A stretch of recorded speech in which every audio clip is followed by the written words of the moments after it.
State of mankind. How much do you know? Excerpts from How the Spectre of Communism is Ruling Our World. 119. Marx did not use the concept of globalization in his writings, but instead used the term world history, which has very close connotations. In the Communist Manifesto, Marx claimed that the global expansion of capitalism would inevitably produce a huge proletariat, and then a proletarian revolution would sweep the globe, overthrowing capitalism and achieving the paradise of communism. Marx wrote, "The proletariat can thus only exist world historically, just as communism, its activity, can only have a world historical existence. That is to say, the realization of communism depends on the proletariat taking joint actions around the world. The communist revolution must be a global movement." Although Lenin later modified Marx's doctrine and proposed that the revolution could be initiated in capitalism's weak link, Russia, the communists never gave up the goal of world revolution. In 1919, the Soviet communists couldn't wait to establish the Communist International in Moscow, with branches spread over more than 60 countries. Lenin said that the goal of the Communist International was to establish the World Soviet Republic. The American thinker G. Edward Griffin summed up the 5 goals of the communist global revolution proposed by Stalin in the book Marxism and Ethnicities. Confuse, disorganize, and destroy the forces of capitalism around the world. Bring all nations together into a single world system of economy. Force the advanced countries to pour prolonged financial aid into the underdeveloped countries. Divide the world into regional groups as a transitional stage to total world government.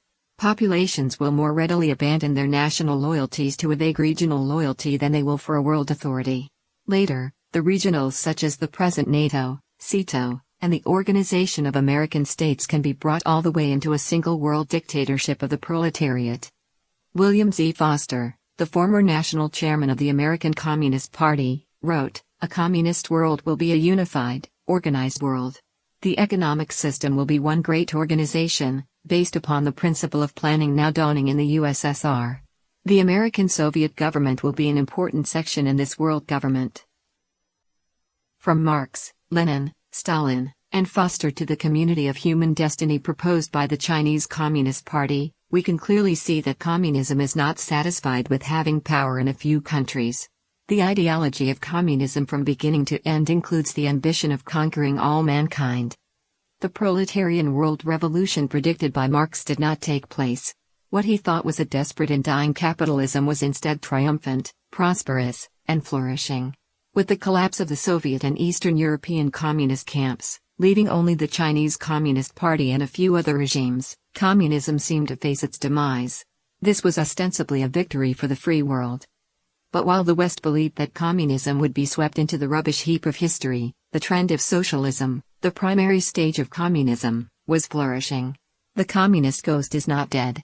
It hides behind various doctrines and movements as it corrodes, infiltrates, and expands communist ideology into every corner of the free world. Is this accidental? Of course not. Globalization seems to be a process of natural formation, but the role of communism is becoming more and more obvious in its evolution. Communism has become one of the guiding ideologies of globalization. After the Second World War, the left-wing forces in European countries continued to grow.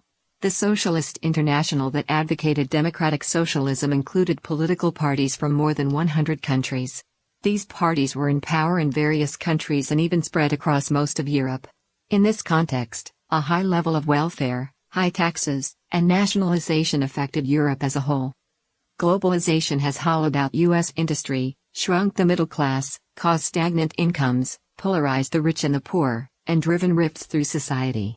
These have greatly promoted the growth of the left and socialism in the United States, shifting the global political spectrum sharply left in the last decade or so.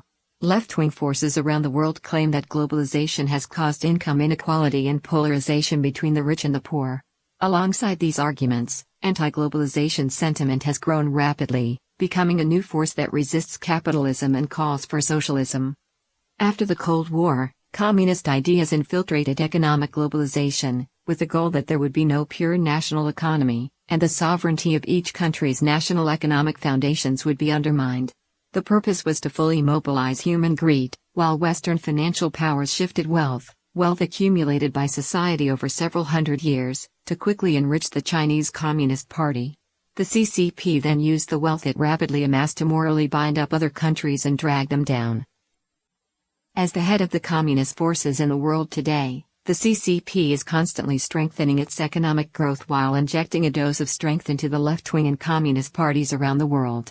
The CCP has used totalitarian rule to undermine the rules of world trade and has used the enrichment it gained from global capitalism to strengthen socialism. The CCP's economic strength has also spurred forward its political and military ambitions, as it attempts to export the communist model throughout the world. From a global perspective, both the anti-globalization leftists and the CCP, which has benefited from globalization, have risen in the name of globalization. In fact, the status quo of today's world is very close to the goal that Stalin proposed in the past. From Chapter 17, Globalization, Communism at its Core.